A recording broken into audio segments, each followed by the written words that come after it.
Welcome to this quick introduction to Node.js, where we take JavaScript beyond the browser to power server-side applications. Node.js is an open-source, cross-platform JavaScript runtime environment. But what does that really mean?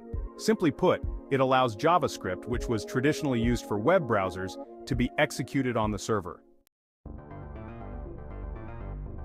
So why would you use Node.js for server-side development?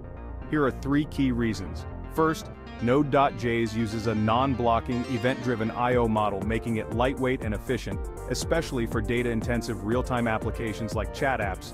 Second, with Node.js, you use JavaScript on both the client and server sides. This reduces the cognitive load on developers, allowing them to work seamlessly across the full stack.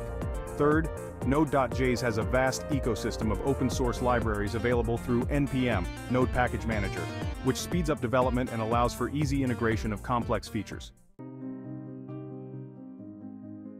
Now let's explore some of the key features that make Node.js powerful. One standout feature of Node.js is its asynchronous nature. Instead of waiting for tasks like file reading or database queries, Node.js moves on to execute other code, and callbacks are triggered when the task is completed. Node.js operates on an event-driven architecture. It listens for events like HTTP requests and handles them as soon as they occur. Alright, let's get started with setting up Node.js. First, you'll need to install Node.js from its official website. Just head over to nodejs.org and download the latest version. Once installed, you can verify the installation by running this command in your terminal node v. This will display the version of Node.js installed.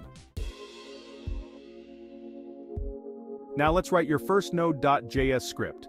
Open your code editor and create a file called app.js. Inside the file, write the following code console.log hello node.js. Save the file, then head back to your terminal and run the script using the node command node-app.js. And just like that, Node.js runs your JavaScript code outside of the browser. Next, let's build a simple HTTP server using Node.js. This will respond to HTTP requests with a message. Here we import the HTTP module, create a server, and set it to listen on port 3000. Run this script by typing node-app.js in your terminal. Now open your browser and type http:/localhost 3000. You should see Hello World displayed on your screen. Congratulations, you've just built a simple HTTP server with Node.js. To recap, we learned that Node.js is a powerful runtime environment that allows JavaScript to run on the server. We set up Node.js, wrote our first script, and even built a basic web server. Thanks for watching. Be sure to subscribe for more programming tutorials and happy coding with Node.js. Subscribe for more tutorials.